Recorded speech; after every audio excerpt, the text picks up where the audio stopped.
está quase, está quase. Isto demora um bocadinho, tem que se acionar uma série de coisas. Uhum.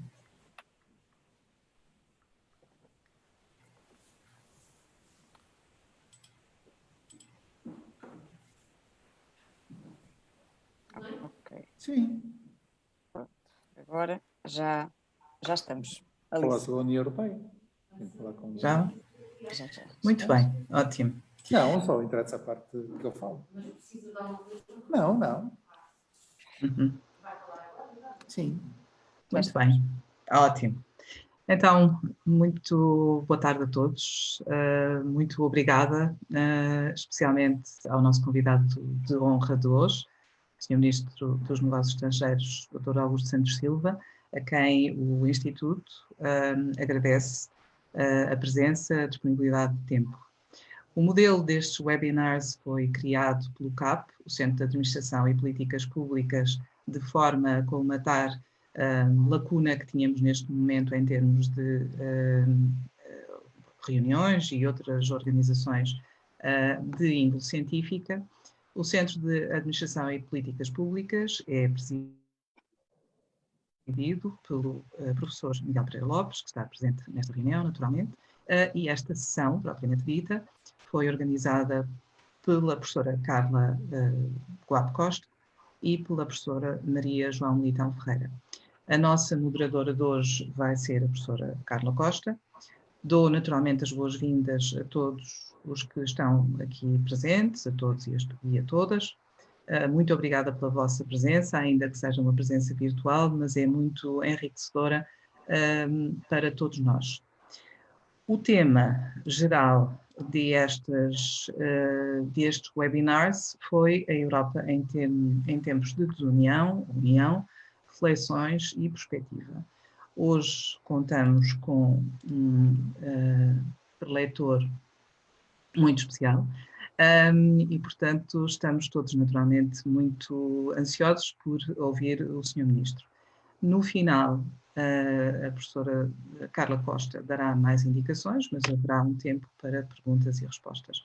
Portanto, sem mais demoras, eu passaria a palavra à professora Carla Costa, que irá fazer agora aqui uma introdução mais direta a esta sessão. Muito obrigada a todos, vai ser com certeza uma excelente sessão.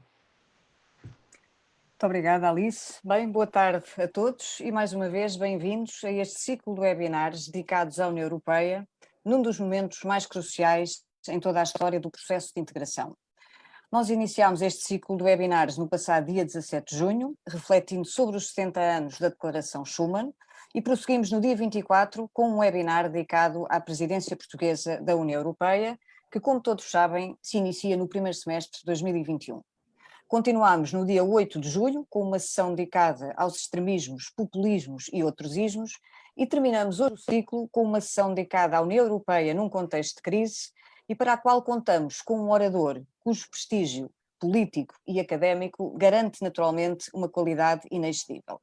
O Sr. Ministro de Estado e dos Negócios Estrangeiros, professor Augusto Santos Silva, a quem desde já agradeço profundamente a disponibilidade para estar hoje connosco no meio de uma agenda que imagino seja particularmente preenchida. Em jeito de introdução, eu diria muito sucintamente que as reflexões e os debates sobre esta extraordinária aventura que tem sido, ao longo de mais de 6 décadas, a integração europeia, são marcados por notáveis sucessos, mas também por desafios de magnitude muito considerável. Destacaria, a título de exemplo, a crise económica associada à pandemia, que irá certamente agravar as disparidades entre os países e as regiões europeias, a divergência dos interesses individuais dos diferentes países que afeta a coesão do conjunto, o ressurgimento dos movimentos populistas ou, a um nível mais global, as dificuldades acrescidas do sistema multilateral que dificultam a cooperação e potenciam a instabilidade e o conflito. Todos estes fatores colocam o bloco, os países integrantes e as respectivas instituições sob uma pressão e um escrutínio muito intensos que penso se fará sentir sobre todos aqueles que participam no processo e refletem sobre o mesmo. É sobre esse tema que nos iremos hoje debruçar, graças à disponibilidade e empenho do nosso orador, a quem renovo os meus agradecimentos extensíveis a todos os anteriores oradores que connosco partilharam o seu saber. Estes webinars foram concebidos e organizados com o intuito de associar a investigação que é desenvolvida na academia, no caso vertente, no Centro de Administração e Políticas Públicas, aos decisores políticos e restantes atores sociais. E nesse contexto, não poderíamos terminar de forma mais exemplar. Gostaria ainda, em meu nome e no da professora Maria João Ferreira, co-organizadora, de agradecer ao CAP, na pessoa do professor Miguel Lopes, pelo acolhimento e entusiasmo e cujo empenho foi fundamental para o sucesso da iniciativa. Agradeço também ao ISCSP, aqui na pessoa da professora Alice Trindade, pela receptividade e pelo apoio logístico. E, finalmente, quero agradecer a todos os que se inscreveram e estão aqui presentes e desejar que aproveitem toda a mais-valia da intervenção que se vai seguir. Passaria agora a apresentar o nosso orador de hoje. O professor Augusto Santos Silva é atualmente Ministro de Estado e dos Negócios Estrangeiros do 22º Governo Constitucional. Nasceu no Porto, em 1956, é casado, pai de 3 filhos e avó de 2 netas e um neto. Avó não, Avô, perdão. É doutorado em Sociologia pelo ISCTE, Instituto Universitário de Lisboa, agregado em Ciências Sociais e professor catedrático da Faculdade de Economia da Universidade do Porto. Ocupou diversos cargos de gestão universitária, entre os quais os de presidente do Conselho Científico da sua faculdade e de pró-reitor da sua universidade.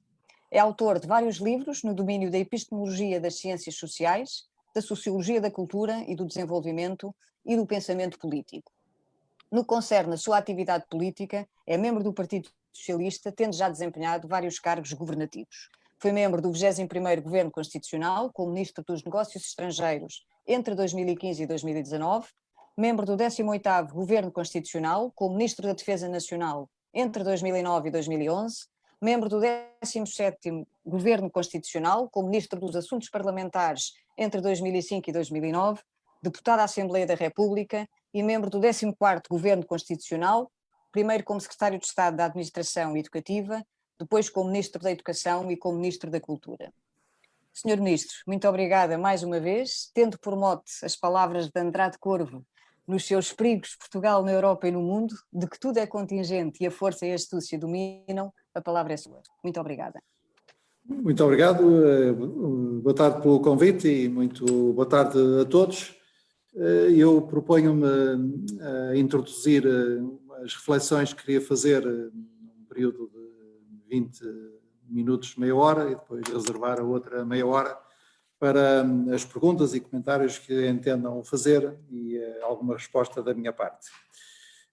E queria centrar-me, queria partir justamente do título que é proposto para a sessão de hoje, a União, Desunião Europeia num contexto pós-pandemia e crise instalada. E queria refletir justamente sobre esta palavra crise e também sobre a expressão pós-pandemia. Queria começar por refletir sobre a palavra crise para recordar que nos últimos 20 anos da construção europeia, esta é a 5ª grande crise que consigo inventariar. Nós vivemos em 2004, 2005 uma crise constitucional, tentamos levar a Constituição Europeia a um patamar político que implicava a aprovação de um tratado de natureza constitucional e de um conjunto de instituições, e esse tratado falhou porque sucessivamente em 2 referendos 2 nações o recusaram, estou a falar da Holanda e da França.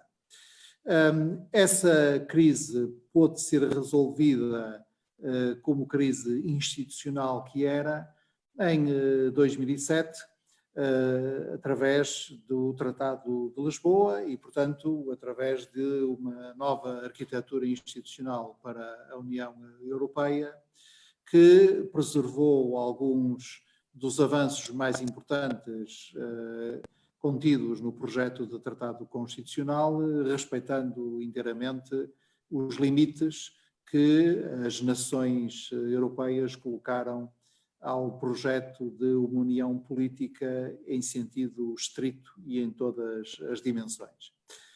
E, portanto, julgo poder dizer que essa crise de há 15, 16 anos atrás foi uma crise que foi possível resolver num período de tempo relativamente curto.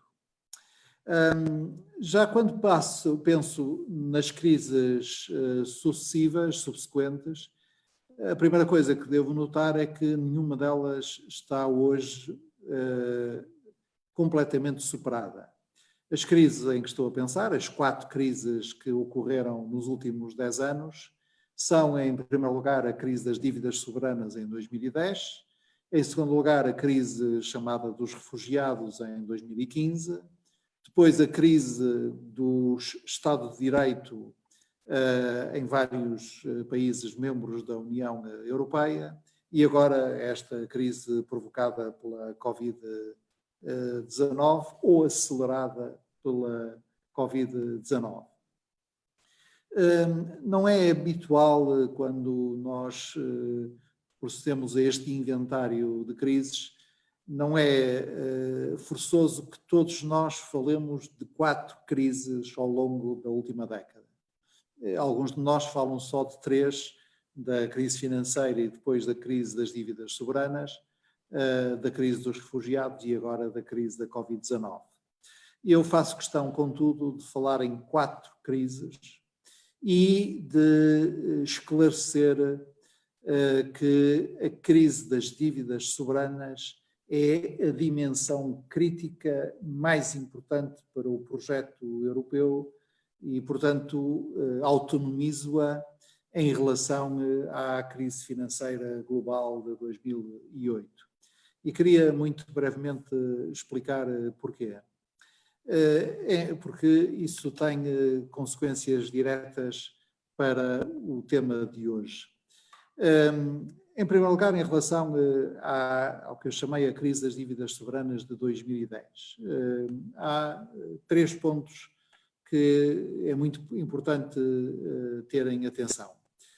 O primeiro ponto é que todos nós vivemos uma crise financeira, aliás, gravíssima, só comparável em dimensão de disrupção às crises do final dos anos 30 do século XX, mas a Europa viveu especificamente uma crise das dívidas soberanas em 2010, que resultou do facto de ter respondido de forma errática e de forma muito lenta ao impacto na economia e na sociedade europeia da crise internacional de 2008. Respondeu de forma errática, porque a primeira resposta foi uma resposta tipicamente neo-keynesiana, e, portanto, a primeira orientação do Conselho Europeu dos Estados-membros foi o de responder a essa crise por incentivos a partir da despesa pública à recuperação das economias, e depois o Conselho Europeu deu um salto mortal à retaguarda e passou a adotar como orientação essencial a orientação contrária e, portanto, a tratar a despesa pública como um cancro e a tratar a consolidação orçamental como a única resposta possível aos problemas trazidos pela crise económica e financeira internacional e europeia de 2008. É o primeiro ponto que importa ter presente quando nós pensamos em 2020. E que em 2008, 2010, a maneira como respondemos erraticamente à crise aumentou a dimensão da crise europeia. E também disse que a resposta foi bastante lenta, porque em relação àquele que era um dos bens essenciais da construção europeia, a moeda única, a resposta à altura da dimensão da crise demorou 2 anos, se nós tivermos como referência temporal a crise das dívidas soberanas de 2010, ou demorou 4 anos, se tivermos como referência temporal a falência do Lehman Brothers em 2008. A resposta à altura da crise a que eu me refiro é a resposta do então governador presidente do Banco Central Europeu, Mário Draghi, e o seu compromisso de utilizar todos os instrumentos do Banco Central Europeu, aliás, no limite do seu mandato, para salvar o euro. Portanto, quando nós olhamos para 2020 e para o que estamos a fazer em 2020, convém não esquecer que muitos de nós temos presente, até na memória pessoal, na experiência pessoal, essa experiência de 2008 e 2010. Alguns de nós estavam no governo, a começar pela chanceler Angela Merkel, e nós não compreendemos, ou observadores externos não compreenderiam o que nós estamos agora a fazer se esquecessem de que nós passamos por essa experiência de crise traumática e, sobretudo, pela experiência ainda mais traumática de termos vivido uma resposta errada à crise de 2008-2010. Esse é o primeiro ponto que eu queria fazer notar. O segundo ponto que queria fazer notar é que nós conseguimos superar as dificuldades causadas pelo que então se chamou a Grande Recessão, conseguimos inverter num período de 3, 4 anos o ciclo do ponto de vista do crescimento económico e do crescimento do emprego e conseguimos fazer com medidas bastante duras, mas sem resolver um dos elementos essenciais que nos tinha prejudicado em 2008 e 2010. Qual é esse elemento? A natureza assimétrica da União Monetária, que, ao contrário do que é suposto ser uma União Monetária, tinha sido uma União que tinha agravado a divergência entre as economias suas constitutivas em vez de reduzi-la. E, portanto, o segundo ponto que nós devemos ter em conta é que chegamos a 2019 em circunstâncias económicas, financeiras e orçamentais bastante confortáveis na União Europeia e em particular na zona euro, mas sem corrigir alguns dos desequilíbrios estruturais da União Monetária, quer na dimensão da União Bancária, quer na dimensão da União de Mercados de Capitais e, sobretudo, chegamos a 2019 com uma zona monetária que ainda não tinha elementos de orçamento comum, o que, para todos os efeitos, constitui, se não uma aberração, pelo menos uma singularidade de uma união monetária sem capacidade orçamental própria. O terceiro ponto que é preciso ter em conta é esta dimensão do tempo. É preciso, para compreender bem o que estamos a fazer em 2019, 2020, compreender que em 10 anos atrás, nós, quase todos, passamos pela experiência do custo específico e muito grande, enorme, diria, que pagamos por termos demorado a reagir. E, portanto, espera-se que, pelo menos ao nível das elites políticas, a consciência do valor do tempo, a consciência de como o tempo é uma variável crítica nestas situações, seja bastante aguda. Isto quanto à crise de 2008-2010. Eu acrescento a esta crise, depois por ordem cronológica, a grande crise de 2015, que foi, ao mesmo tempo, uma crise de políticas públicas e uma crise moral, uma crise de valores. Porque nós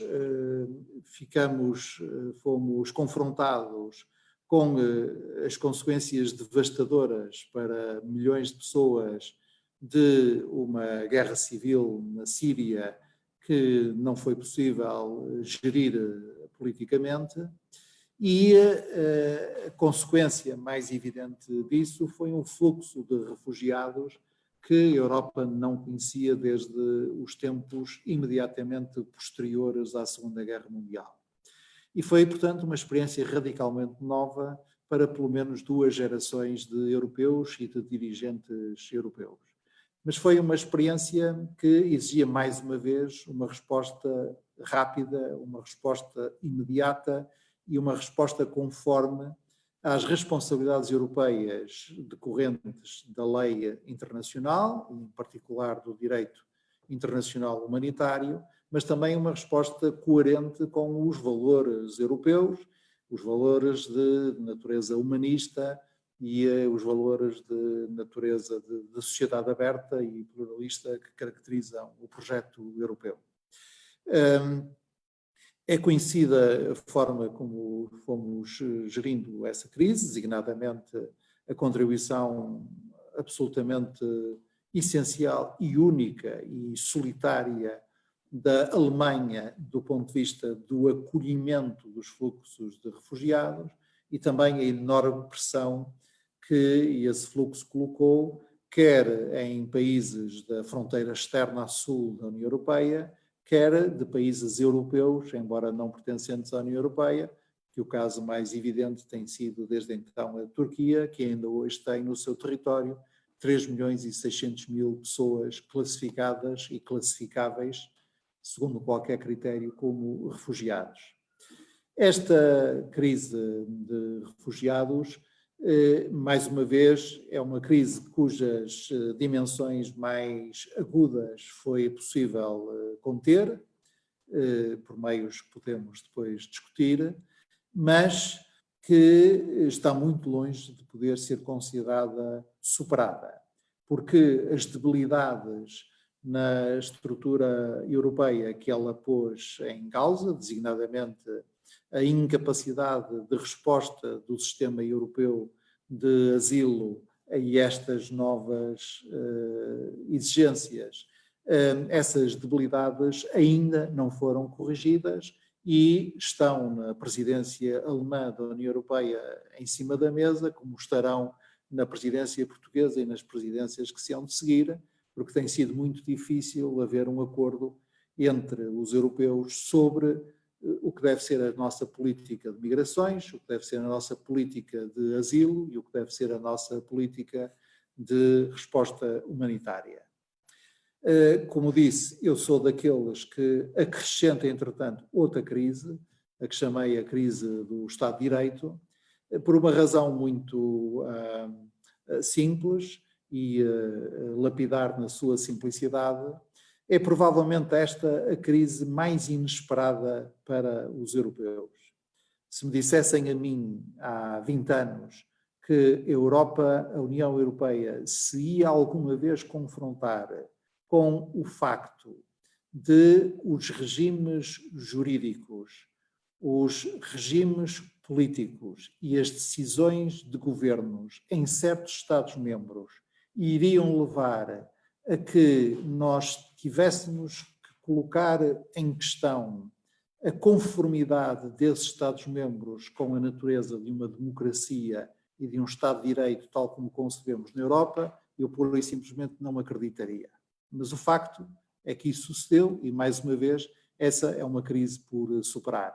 Nós continuamos hoje ainda a discutir as condições de aplicação do artigo 7º e nós estamos hoje na Europa a discutir, em relação a alguns Estados-membros, se estão cumpridas aquelas regras básicas desde o Montesquieu, de separação e interdependência de poderes, e aquelas regras constitutivas de democracias liberais e pluralistas, como a liberdade de imprensa, a independência da imprensa face ao poder político, a independência do poder judicial ou a necessidade de uma democracia parlamentar pluralista funcionar em condições que signifiquem que as eleições são competitivas e as diferentes forças políticas têm os mesmos direitos.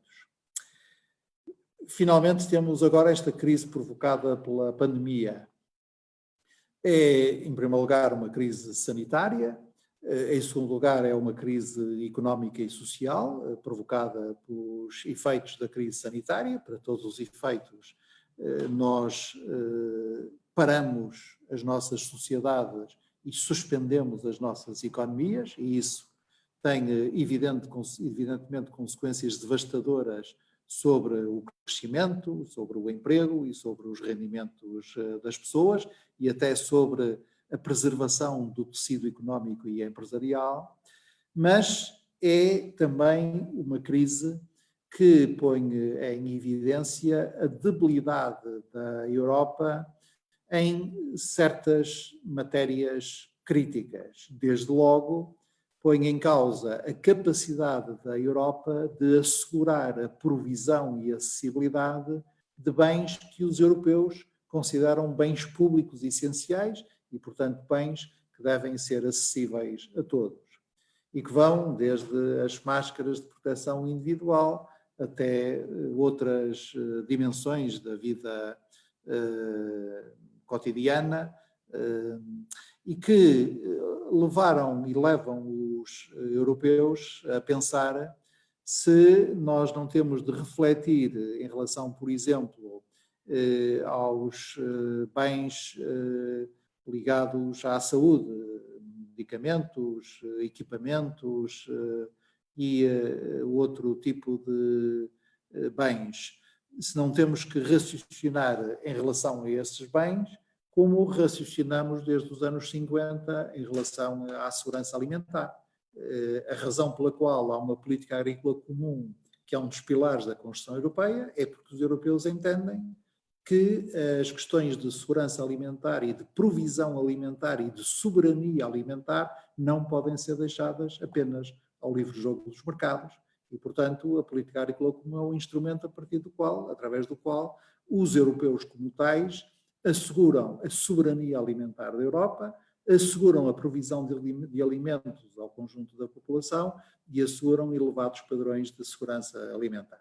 E hoje o que nós estamos a ver é que provavelmente, para além de tudo o que temos que fazer para alimentar a recuperação tão rápida quanto possível da nossa economia, também temos de tomar medidas no sentido de aumentar, como agora dizemos, a soberania económica da Europa e, portanto, tornar as cadeias de produção e abastecimento de bens que nós consideramos essenciais mais controláveis, entre aspas, pelo conjunto das instituições europeias, sejam elas os mercados, os Estados ou instituições de natureza social.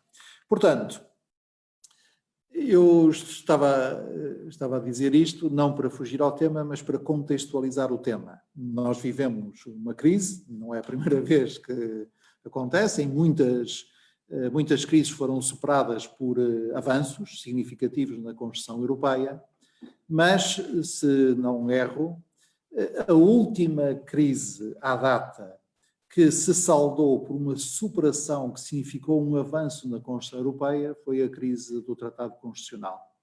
Desde 2007 que as crises que surgiram, a crise económica e das dívidas soberanas, a crise dos refugiados, a crise do Estado de Direito e agora esta crise, essas crises continuam, digamos assim, entre nós. A de agora é evidente, mas as outras três convém nós não termos a ilusão de já as termos superado. Ora, a crise provocada pela pandemia faz-nos regressar a alguns dos temas constitutivos das crises anteriores. Mais uma vez, quando nós procuramos criar as condições para uma recuperação rápida da economia europeia, confrontamos-nos com este facto simples. Na resposta imediata, na resposta de emergência, os Estados-membros atuaram ao nível nacional. Atuaram ao nível nacional, tomando medidas que significaram menos receita do Estado, as moratórias dos impostos, por aí fora, e tomando medidas que significaram aumento da despesa dos Estados, os layoffs, as linhas de crédito, as mais diversas cópias de subsídios, auxílios de Estado ou intervenções diretas em empresas. E, portanto, os Estados-membros ficaram confrontados com um buraco nas contas públicas bastante considerável, decorrente ao mesmo tempo da redução das receitas por causa do abrandamento da atividade económica, da redução das receitas por causa de medidas de perdão fiscal ou incentivo fiscal tomadas pelos governos, quer motivadas por aumento bastante considerável da despesa pública. E, portanto, os Estados tiveram e têm e estão a endividar-se. E a questão que se coloca aqui é de saber quais são as condições de endividamento dos Estados. Logo em março, aliás, em fevereiro, março, o facto de ser perceptível que os Estados iriam ter dificuldades financeiras significou movimentos de ataque especulativo ou até de puro e simples nervosismo. Conhecem o que se diz dos mercados financeiros, que umas vezes atuam como ursos. Em razão de todos estes motivos, o facto é que a dívida italiana disparou e a dívida de outros Estados mais vulneráveis por causa do peso da sua dívida, incluindo Portugal, disparou também. E, mais uma vez, a questão de repor a ordem nos mercados financeiros foi uma questão crítica. Por causa das lições aprendidas em 2010, desta vez a Europa demorou muito pouco tempo a reagir. E desta vez a reação do Banco Central Europeu foi praticamente imediata. Mas, sossegados um pouco os mercados financeiros, isso não resolve a questão de maior endividamento do Estado junto desses mercados, significa maior pressão para aumento de juros, aumento das dificuldades de contração de empréstimos e outros fenómenos associados. E é a consciência disto e a experiência do passado recente que explica que desta vez não tenha sido impossível, que desta vez tenha sido finalmente possível, a União Europeia dotar-se de mecanismos comuns de financiamento que para todos os efeitos significam o fim de tabus errada, mas persistentemente cultivados. Estou a falar designadamente de, vou dizer assim de forma mais diplomática possível, de formas conjuntas de endividamento junto dos mercados. Não preciso dizer palavras ainda malditas, como Eurobonds ou outras semelhantes, basta-me, tecnicamente, aliás, não são estritamente emissões de dívida pública conjunta, mas é pelo menos uma operação conjunta de contração junto dos mercados pela Comissão Europeia, nosso nome como garantias de todos nós e que virá a ser paga por todos nós, de uma dívida conjunta. E esse é um passo histórico que contribui muito, na minha opinião, se for mantido, para a correção de alguns dos desequilíbrios constitutivos da União Monetária. Primeiro ponto. Segundo ponto, que exige, para ser coerente, avanços do ponto de vista da capacidade orçamental própria da zona euro. Isso ainda não está adquirido, mas para que esta crise possa ser superada estruturalmente, na minha opinião, é preciso avanços também nessa direção. Depois, o volume de recursos financeiros indispensáveis para alavancar, como agora se diz, a recuperação económica é um volume que excede a capacidade de qualquer Estado-membro, mesmo que esse Estado-membro se chame Alemanha. E é isso que explica a lógica de racionalidade económica do plano de recuperação, que é um erro, na minha opinião, ver como exclusiva ou predominantemente uma operação de assistencialista, do norte ao sul, ou de solidariedade entre Estados-membros para proteger os Estados-membros em situação económica ou financeira mais frágil. A maneira correta, a meu ver, de olharmos e valorizarmos o plano de recuperação europeu, que se tudo correr bem será, se não aprovado, ou pelo menos objeto de avanços importantes nessa aprovação no próximo Conselho Europeu, a maneira correta, do meu ponto de vista, é olhar do ponto de vista da racionalidade económica. O objetivo essencial desse plano de recuperação, o objetivo essencial desse esforço para que a crise que nós vivemos seja o mais parecida possível com um V, portanto, uma queda muito forte, mas seguida imediatamente de uma recuperação também forte, ou de um U estreitinho. A razão mais importante para para este esforço é a preservação do mercado interno e, portanto, as condições de recuperação da economia europeia como tal, com o seu alicerce fundamental, que é o mercado único. A crise provocada pela pandemia, segundo a dimensão que eu queria assinalar, é uma crise que tem sido vivida de forma diferente do ponto de vista institucional, consoante os Estados-membros estejam ou não mais tocados pela crise dos valores e do Estado de Direito.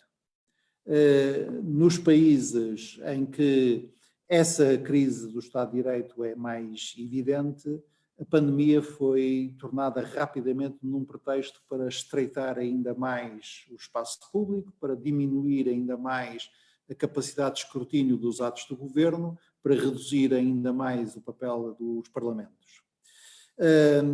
E este ponto é, na minha opinião, muito importante, porque a própria resposta sanitária e a própria resposta de emergência levou-nos a todos a colocar limites, por exemplo, à mobilidade das pessoas, a colocar limites, por exemplo, ao direito de propriedade, a colocar limites, por exemplo, ao direito de iniciativa económica, que muito dificilmente são compagináveis com os princípios constitutivos do Estado de Direito e da democracia liberal e pluralista.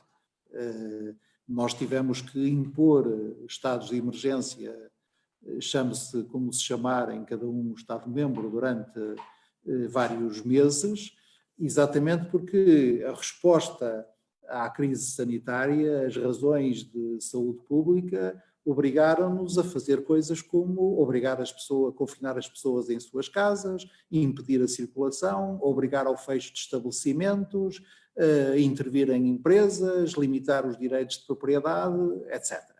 E, portanto, a crise do Estado de Direito, a crise dos valores nos países em que ela existe, fragilizou não só a aplicação deste estado de emergência em condições compatíveis com uma democracia, como a capacidade da opinião pública de escrutinar o que os governos fazem em estados de emergência.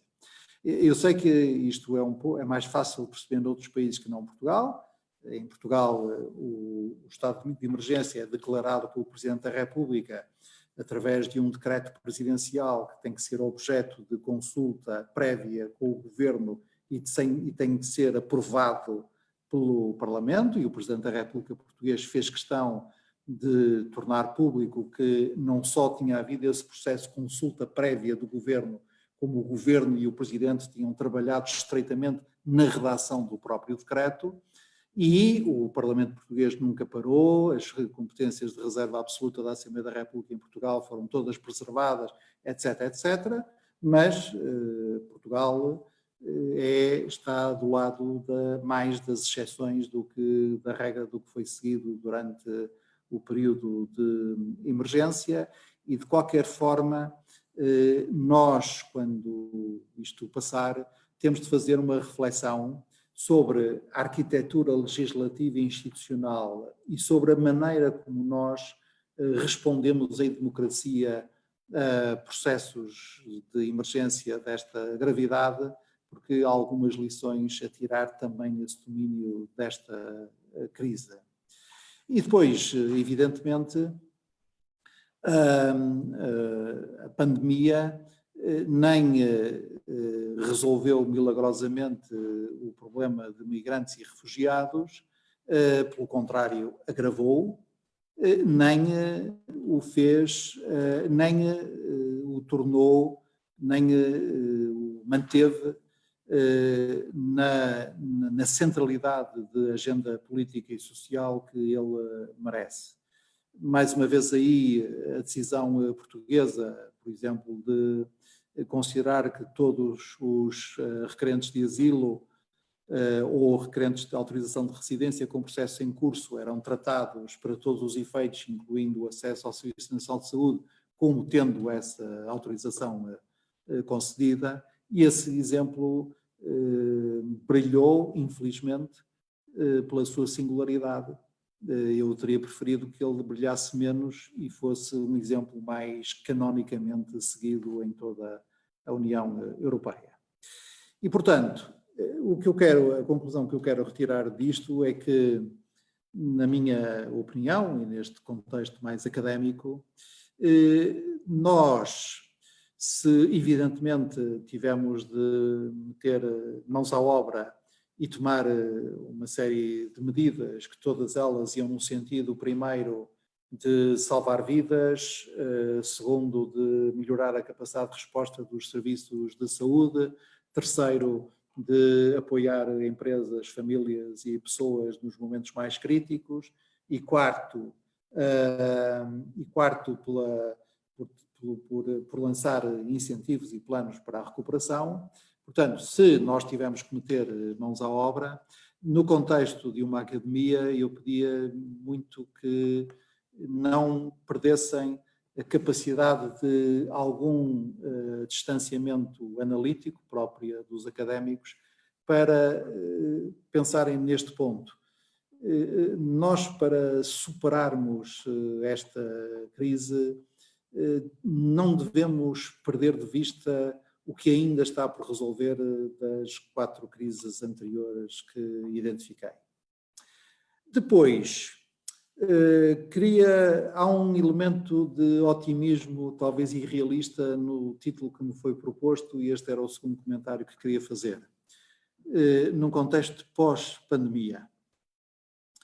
A má notícia é que nós não vivemos ainda num contexto de pós-pandemia e não sabemos ainda quando viveremos num contexto de pós-pandemia.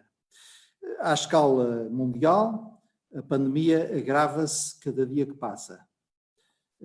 É um vírus, aliás, muito cínico, que parece que brinca connosco, com uma geografia muito interessante, porque desloca o seu epicentro pelas várias regiões do mundo, não deixando praticamente nenhuma intacta.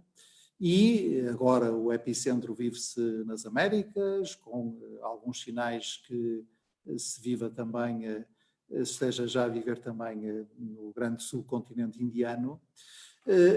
A Europa parece ter passado a sua fase mais crítica e parece ter tido já a capacidade de reconstruir alguns dos sistemas públicos mais desestruturados nessa fase mais crítica, mas nós estamos muito longe de poder dizer que a pandemia pertence ao passado recente, estamos muito longe de poder dizer que compreendemos o vírus, sabemos como ele se propaga, sabemos como ele se combate e temos os meios necessários para esse combate. E, portanto, a saída da crise implica muita humildade. E era um pouco isto que eu queria sugerir. Como académico, eu não sou nada favorável à palavra modéstia, até porque, como sabem, modéstia é a palavra que usam as pessoas que acham de si próprias que são ricas quando se referem a pessoas pobres e têm vergonha de dizer pobre. É uma pessoa modesta. Vem de famílias modestas. Tem uma certa modéstia, portanto eu não gosto muito da palavra modéstia, mas a humildade é inerente ao ofício intelectual. Porque se há coisa que nós sabemos, desde o tempo do Confúcio, é que sabemos o que sabemos e sabemos o que não sabemos, e essa é a verdadeira sabedoria, essa é a parte do Confúcio, ou puramente sabemos que nada sabemos, essa é a parte do Sócrates, o grego. Portanto, esta humildade intelectual, que é um instrumento intelectual absolutamente essencial na academia, é muito importante quando nós quando nós olhamos para esta crise. Não só por isto, porque estamos muito longe de poder dizer que já estamos em pós-pandemia, e estamos muito longe de poder dizer que sabemos como é que o vírus atua e sabemos como devemos agir face a ele, como também, primeiro ponto, porque a resposta a todas as dimensões desta crise, na minha opinião, exige, para ser sólida, que nós não nos esquecemos das dimensões por resolver das crises porque a União Europeia passou nas últimas 2 décadas. Era isto que eu queria dizer, aproveitando este facto para, ao contrário do que acontece quando trabalho em ambiente puramente político, eu aqui poder ser animado pelo pessimismo crítico da razão, sem ter que lhe opor imediatamente o otimismo da vontade. Sr. Ministro, muito obrigada pela sua intervenção e, pegando neste otimismo da vontade, eu desafiava os nossos participantes a colocar as questões que entenderem, aproveitando a disponibilidade do Sr. Ministro. Eu tenho já aqui uma primeira questão, se calhar vou começar por ela. Sr. Ministro, alguém que pergunta se, na sua opinião, a Europa deverá e poderá lidar com o crescimento do populismo, do nacionalismo e dos extremismos, e até que ponto esse crescimento pode ameaçar o projeto europeu e a própria paz mundial? E que nova ordem mundial e europeia sairá desta nova crise? A minha resposta é muito simples e sintética e convoco em meu favor a experiência portuguesa e a experiência francesa. Em primeiro lugar, é preciso ter em conta que, como vários de nós dizemos, os populistas ou os sentimentos populistas muitas vezes exprimem questões pertinentes às quais dão respostas erradas. E quando as respostas erráticas das instituições deixam de ser erráticas, o ambiente na opinião pública face a essas instituições muda bastante. Quando nós olhamos, basta olhar para as sondagens de opinião, os inquéritos de opinião do Eurobarómetro, ao longo dos períodos mais difíceis da crise europeia e ao longo do período de 2013, 2014, quando nós começamos a acertar na resposta a esta crise, para perceber que as instituições europeias foram muito mal amadas quando estavam a agir mal e a opinião pública reconciliou-se com elas quando elas começaram a acertar nas suas respostas. Essa é a experiência portuguesa, que tem um elemento que nos deve encher de orgulho, é que no caso português, mesmo nos períodos mais difíceis, quer a opinião pública, quer os partidos centrais, portanto os partidos que alternam entre si a liderança dos governos, nem a opinião pública nem os partidos centrais puseram alguma vez em questão a nossa pertença à Europa e as nossas responsabilidades como Estado-membro da zona euro. E a experiência francesa, a experiência das eleições presidenciais, a melhor forma de vencer o populismo é não ter medo de combatê-lo. Essa é a lição principal da estratégia do atual presidente Macron nas eleições presidenciais francesas de 2017, 17 ou 18. Sr. Ministro, mais uma questão. Pegando no ponto, alguém que pergunta, pegando no ponto da crise do Estado de Direito, de que forma é que a Hungria pode ficar condicionada nos planos de recuperação económica da União Europeia, tendo em conta que atualmente é um dos Estados europeus que mais desrespeita as regras de uma democracia liberal em contexto europeu? A nossa posição é muito clara, mas é tão clara que às vezes pode ser objeto de uma má interpretação. O que nós dizemos é que o Estado de Direito é uma condição sine qua non da pertença à União Europeia. Quem é Estado-membro da União Europeia sabe que não pode ter pena de morte no seu ordenamento judicial, sabe que tem de respeitar a liberdade de imprensa, sabe que tem que respeitar a autonomia do Ministério Público, a independência dos tribunais, sabe que tem que respeitar a natureza pluralista do poder político, sabe isso tudo. E são condições sine qua non de pertença à União Europeia. E, portanto, não são negociáveis. Na nossa opinião, os valores não se trocam por dinheiro. A questão do Estado de Direito não deve ser colocada em cima da mesa quando se trata de entregar um cheque. Eu entrego-te um cheque, mas tu em troca prometes cumprir melhor as regras do rule of law. Não, tu tens que cumprir as regras do rule of law, tenhas ou não tenhas cheque, porque isso é uma condição essencial da pertença à União Europeia. E, portanto, nós não dizemos que deve ser, quando estamos a discutir o orçamento, que devemos discutir se uns estão em deriva autoritária e se esses que estão em deriva autoritária devem ser castigados orçamentalmente. Não, eles devem ser analisados e eventualmente castigados, esteja ou não presente o orçamento. Por um lado. Por outro lado, nós temos uma experiência, e não apenas nós, mas nós tivemos uma experiência no chamado Programa de Ajustamento, mais popularmente conhecido como a Troika, o tempo da Troika.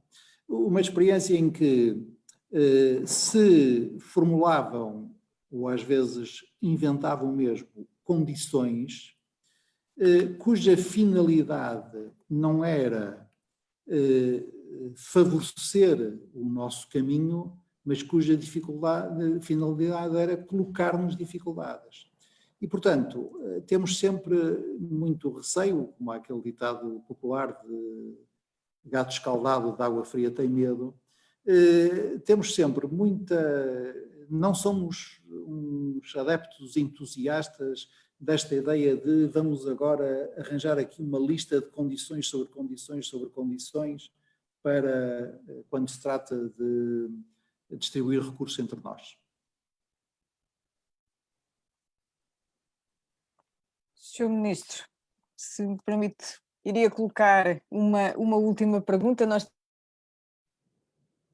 temos aqui várias, mas naturalmente compreendemos vamos dar 10 minutos. Não é possível responder a todas e eu tentei aqui agora para a questão da mutualização da dívida. Sim, sim. Estava a dizer que vamos dar 10 minutos, porque eu demorei mais tempo que estava a contar. Pode fazer essa pergunta e mais 3.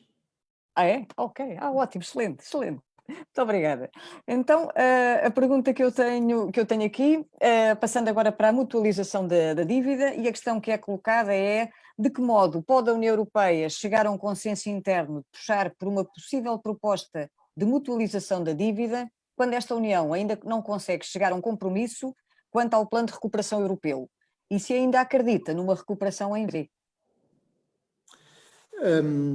A segunda pergunta é mais fácil responder. Nós, neste momento, não podemos dizer que sabemos como isto vai evoluir do ponto de vista económico.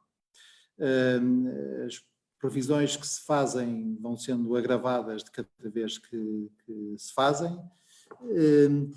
As previsões são negativas no conjunto da União Europeia, praticamente para todos os países da União Europeia, com diferenças que não são demasiado grandes. Ainda mais estranho, não é claro, pelo menos para alguém que não tem tempo de estudar com cuidado o assunto, não é claro se há uma correlação entre as estratégias seguidas pelos Estados-membros na resposta à crise sanitária e as suas perspectivas económicas. Como sabem, a Suécia foi por outro caminho, primeiro por razões de perícia científica própria e segundo porque procurou que o impacto económico fosse o menos reduzido possível, e as previsões sugerem que leva a pancada ao mesmo nível que Estados que utilizaram estratégias mais agressivas de combate à propagação do vírus. Portanto, a resposta honesta à segunda pergunta é não sei. Pode ser um V, as previsões sugerem que pode ser um V, mas o segundo braço do V será mais curto que o primeiro, portanto nós não recuperaremos rapidamente, mas não chegaremos ao mesmo nível de 2019 em 2 anos, e há quem sugira que é um U, portanto não sei. Em relação à primeira pergunta, há um certo nível de mutualização que está hoje adquirido e que é uma condição sine qua non para que o plano de recuperação tenha a artilharia financeira de que necessita. O que hoje está adquirido é que nós temos instrumentos orçamentais nacionais que foram todos ativados em todo o lado, mas que não são suficientes.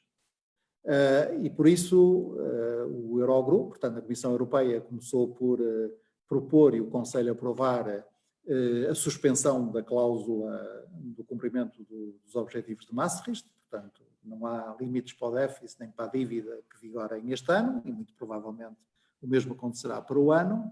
E o Eurogrupo criou 3 instrumentos de resposta rápida, ou acompanhou a criação de 3 instrumentos de resposta rápida. Um deles está no terreno desde fevereiro, que é justamente a intervenção do BCE, com um nível que já é neste momento superior a 1 bilhão no sentido português do termo, portanto 1 trilhão no sentido anglo-saxónico, mais de 1 milhão de milhão. Os outros 2 instrumentos, que é aquele programa SURE, que é um empréstimo aos Estados-membros, ainda não está ativado, porque o processo de garantia está em curso, e o BEI, que é o terceiro instrumento dirigido às empresas, ainda está em construção. Mas nós, para apoiar a recuperação das economias, precisamos de, como disse, uma artilharia financeira mesmo à séria. E, para isso, a proposta da Comissão Europeia é muito simples. Primeiro não vamos discutir nomes, vamos discutir substância. Segundo, a Comissão Europeia propõe-se ir aos mercados para contrair um empréstimo nós sabemos que será de muitas centenas de milhares de milhões de euros, um empréstimo que a Comissão Europeia fará junto dos mercados com garantido pelos Estados-membros. Esse empréstimo será realizado em condições muito favoráveis, dada a notação de que beneficia a União Europeia e também dado o peso de um empréstimo com este volume. E, portanto, o que está sugerido é que haverá uma moratória de 7 ou 8 anos, portanto, nós só começaremos a pagar de volta o empréstimo, nós os europeus, não no próximo quadro financeiro plurianual, mas no seguinte, a partir de 2027 ou 2028, ainda se discute a data exata. As taxas de juros serão muito próximas de zero, serão muito baixas, e as maturidades do empréstimo também serão relativamente longas, fala-se num período de 30 anos de maturidade para o empréstimo. É um empréstimo tomado em nosso nome. Às vezes há uma certa confusão na opinião pública portuguesa e até no Parlamento português, porque depois o bolo, os tais 750 mil milhões de euros, se forem esse valor, será distribuído pelos Estados-membros, parte como empréstimos aos Estados-membros e parte como subvenções. Mas os 750 mil milhões de euros são um empréstimo que a União Europeia angaria no mercado. E nós todos, os membros da União Europeia, temos que pagar de volta esse empréstimo. Portanto, esse valor é nosso e nós temos que pagar de volta. E temos que pagar de 3 maneiras. Ou aumentamos as contribuições nacionais dos Estados-membros para a União Europeia, ou reduzimos as subvenções em próximos quadros financeiros plurianuais e, portanto, os próximos quadros financeiros plurianuais terão um programa próprio de pagamento de juros e amortizações, ou pagaremos com novos recursos próprios da União Europeia, os tais, às vezes impropriamente chamados, impostos europeus. Ora, há elementos de mutualização em todos estes passos.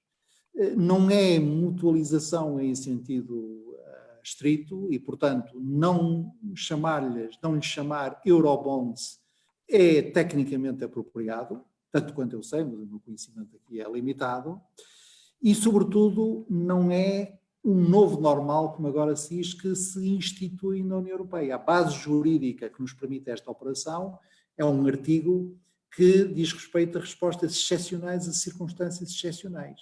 E é esse artigo que nós vinculamos. Agora, evidentemente, para todos os efeitos, como o Júlio César, no seu tempo, nós passamos um Rubicão, que até agora ainda, vamos passar um Rubicão, que até agora ainda ninguém tinha passado. Se acontecer o que aconteceu depois do Júlio César, outros atrás de nós ultrapassarão o mesmo Rubicão. Sr. Ministro, muito obrigada. Mais uma questão, aproveitando a sua disponibilidade, um pouco diferente. Teme que esta crise do Covid-19 provoque um afastamento entre a União Europeia e o Reino Unido, ou tem havido uma concentração no seu combate? É muito interessante, do ponto de vista analítico, o que tem sucedido na relação entre a União Europeia e o Reino Unido. O processo do Brexit foi, enfim, para ser simpático, caótico. Foi muito difícil chegar a um acordo para regular a saída do Reino Unido da União Europeia, lá se chegou, e tudo leva a crer que será ainda mais difícil estabelecer um acordo para a relação futura entre o Reino Unido e a União Europeia.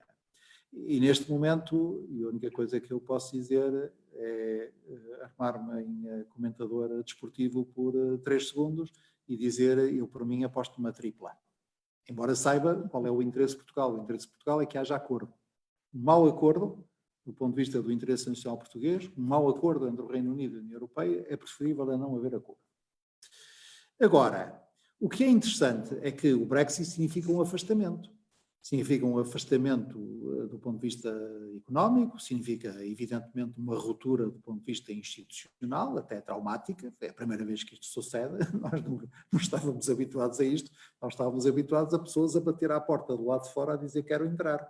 Nós estávamos habituados a pessoas que já estavam dentro a bater à porta e a dizer eu vou sair.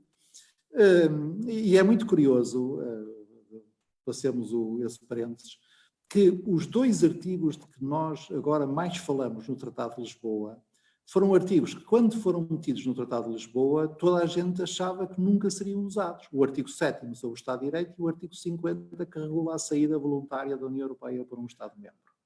Fechado o parênteses. Mas o que é curioso, eu disse muitas vezes que esta separação britânica se inscrevia num movimento mais geral de retraimento anglo-saxónico face à Europa. Portanto, que era incompreensível na sua plenitude se nós não somássemos o retraimento que também se vê do lado americano e que, evidentemente, se foi levado a um nível paroxístico na atual administração, já vem da administração anterior, desde os tempos do chamado pivô, rotação para a Ásia, da administração Obama.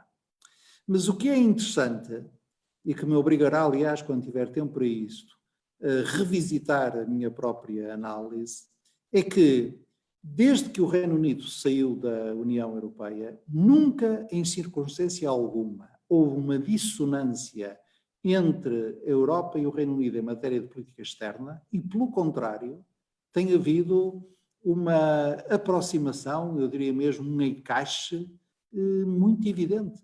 Em várias vezes em que a União Europeia se distanciou ou em que as posições da União Europeia e dos Estados Unidos foram muito diferentes e às vezes até contraditórias, desde o conflito israelo-palestiniano até às posições relativas à Organização Mundial do Comércio, o Reino Unido esteve muito próximo e está muito próximo da União Europeia e, aliás, faz gala em mostrá-lo.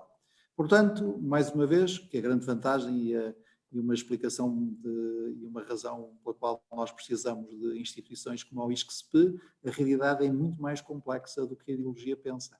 E por isso nenhuma ideologia substitui o esforço intelectual próprio dos académicos. Agora já estou na parte de passar-vos, enfim, acarinhar-vos. Última pergunta. Última pergunta. Pronto.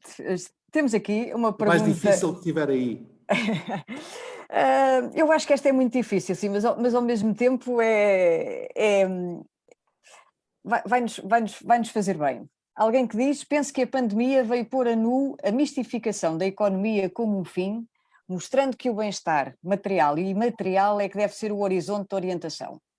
Por outro lado, mostrou o valor de reabilitar a solidariedade como um jogo de ganha-ganha ou de perde-perde e nunca de ganha-perde, dada a interdependência entre os humanos e destes com a biosfera. Pergunto, na sua opinião, os decisores políticos europeus ganharam esta consciência ou continuarão a dar tiros nos pés, fragilizando a resiliência e a sustentabilidade da Europa? Sim, a pergunta é difícil, mais pela resposta do que pela pergunta. E eu tenho que dividi-la em duas dimensões.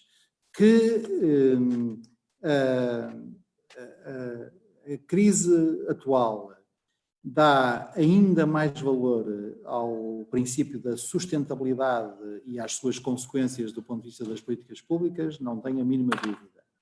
Aliás, costumo dizer que o que a crise faz é alargar o escopo de uma das prioridades estratégicas da União Europeia, que é a prioridade à transição climática. Nós costumamos dizer que os nossos líderes em Bratislava definiram 4 prioridades essenciais para a União Europeia de 2019 a 2024, a transformação digital da economia, a transição energética, a ação climática e o papel global da União Europeia. E o que eu digo é que entre a transição energética e a ação climática nós temos que alargar um bocadinho o escopo, porque há outra dimensão da sustentabilidade que a crise vem pôr em realce, mas que tem a ver com a nossa relação mais geral com a natureza. Nós temos que olhar com mais cuidado para as questões de segurança alimentar, para as questões de natureza sanitária, para a nossa relação bicho, como é que é? Do Camões, bicho da terra vil e tão pequeno, que nós somos todos, e a natureza que nos envolve. Portanto, aí não tenho nenhuma dúvida. Agora, devo dizer que, infelizmente, não posso concordar com a ideia de que esta crise significa a necessidade de nós termos a consciência de que a vertigem do crescimento económico é uma vertigem e que temos que regressar a princípios anteriores à lógica da acumulação e do crescimento a todo custo. Gostaria imenso que fosse assim, do ponto de vista filosófico seria bastante mais confortável para mim, mas não tenho dúvidas em afirmar o contrário. Pelo contrário, nós precisamos de retomar tão depressa quanto possível a trajetória do crescimento, claro que incorporando dimensões de sustentabilidade, como procuramos fazer há vários anos, mas seria uma ilusão pensar que agora que as nossas cidades não têm turistas, agora que não temos multidões a atropelarem-se nas ruas de Albufeira, só um pequeno grupo de estudantes, agora que usamos menos gasolina e deslocamos-se menos de carro, estamos melhor. Lamento, do ponto de vista económico e social, estamos bastante pior. Olha, a sua pergunta obrigou-me a acabar com neste tom um bocadinho mais cinzento. Sr. Ministro, muito obrigada pela sua intervenção, pela sua disponibilidade. Eu gostaria de reiterar aqui novamente os nossos agradecimentos. Apesar do tom um bocadinho mais cinzento, como disse, eu acho que nós podemos sempre ter em mente as famosas palavras do Jean Monnet, não é? A Europa constrói-se, nasceu nas crises e será ela própria o conjunto das soluções para essas crises. E deixar aqui também uma palavra de otimismo. Eu passava agora para o fecho. Sim, com certeza. Posso só acrescentar uma frase? Com certeza. Em Bruxelas, do Edmund Burke, que confesso que não conhecia a frase, não o Burke, mas que me parece muito apropriada aqui, e em particular em este ambiente. A frase diz: a educação é a maneira mais barata de desenvolver um país. Sem dúvida nenhuma. Acho que é uma excelente forma para terminarmos. E eu passava, para fazer o fecho oficial da nossa sessão, passava agora a palavra ao nosso Presidente do Conselho Científico, o professor Heitor Romana, e depois ao Presidente do CAP, professor Miguel Lopes, renovando os meus agradecimentos mais uma vez. 30 segundos para cada um. 30 segundos. Aqui. Muito boa tarde, Sr. Ministro, é um enorme prazer revê-lo. Não vou repetir aquilo que disse no outro dia a propósito de quanto ganho em termos de aulas quando ouço, mas permita-me dizer só o seguinte em 30 segundos. Ainda bem que eu sei que não é dado elogios fáceis e eu também não lhe quero fazer um elogio fácil. ainda bem que Portugal tem um Ministro dos Negócios Estrangeiros que é um cientista social, porque a crise que nós vivemos, as circunstâncias tão agudas que nós passamos, impõem necessariamente leituras racionais, transversais e interdisciplinares de toda a problemática com que nos deparamos, e necessariamente, além de foreign policy analysis que demonstra, também é fundamental que tenhamos o olhar das ciências sociais e políticas. E queria... Estão a ouvir? Sim, sim. Está? Sim, sim, sim, estamos a ouvir bem. Peço desculpa. E queria, Sr. Ministro, já passei os 30 segundos, mas queria só deixar, não vou pôr questões, mas deixar aqui para a sua memória futura, se assim considerar, e para a sua reflexão analítica tão profunda que faz, duas coisas que eu considero interessantes. Dois comentários de dois académicos. Um professor de Hong Kong, que há uns anos atrás me perguntou o seguinte: bem, eu conheço mais ou menos o modelo de governance da União Europeia, mas não sei quem manda. E o outro comentário que me foi feito por um professor russo da Universidade de MGIMO, de Relações Internacionais de Moscovo, é um comentário extraordinário e que se encaixa perfeitamente na sua perspectiva analítica que hoje expôs, julgo eu. Quando ele me disse, bem, eu como observador fora da União Europeia, parece-me que a União Europeia, quando tem um problema, o problema é sistémico porque atinge todos os seus membros. Mas a resposta normalmente não é sistémica e deixam aqueles que são alvo dos problemas sozinhos a tentar resolvê-los. E, enfim, este parece-me que são duas apreciações e dois comentários que as circunstâncias atuais justificam. Enquanto Presidente do Conselho Científico, quero agradecer mais uma vez a sua disponibilidade e insisto, permita-me dizer, insisto, o quanto importante é o seu aporte de cientista social e de académico. Muito obrigado pelo seu enorme contributo e, como sabe, tenho pelo menos mais 2 aulas a dar à conta da sua intervenção. Muito obrigado, foi um enorme prazer em revê-lo e em ouvi-lo. Muito obrigado. Bom, então, muito obrigado a todos. Então, só para fazer o fecho formal, em nome do Centro de Administração e Políticas Públicas, queria de facto agradecer, antes de mais, ao Sr. Ministro. É de facto o encerramento também de um ciclo de webinars e tal como dizia o Presidente do Conselho Científico do ISCS, é particularmente feliz, eu ia também destacar isso. O nosso centro é um centro que valoriza muito a investigação aplicada e podemos ter um ministro que tem esta valência académica, simultaneamente prática, política e de governante, trouxe de facto este resultado extraordinário, com várias questões que ficaram por responder. Haverá provavelmente outras oportunidades, portanto agradecer mais uma vez a sua presença e só muito sinteticamente agradecer à professora Carla Costa e à professora Maria João Ferreira por esta iniciativa extraordinária dos vários webinars. Agradecer também ao staff do CAP, à professora Lara Tavares, que coordena os eventos, ao professor Pedro Correia, a Maín, do secretariado, e, portanto, agradecer a todos os presentes. Vamos fazer uma pausa letiva, como é habitual, em breve, e contamos no início da nossa rentrée, que não será política, mas será académica, voltar em setembro com mais webinars. Portanto, muito obrigado a todos mais uma vez. Sr. Ministro, particularmente a si, muito obrigado por este ensinamento que nos trouxe aqui durante esta tarde. Muito obrigado. Obrigado. Obrigado.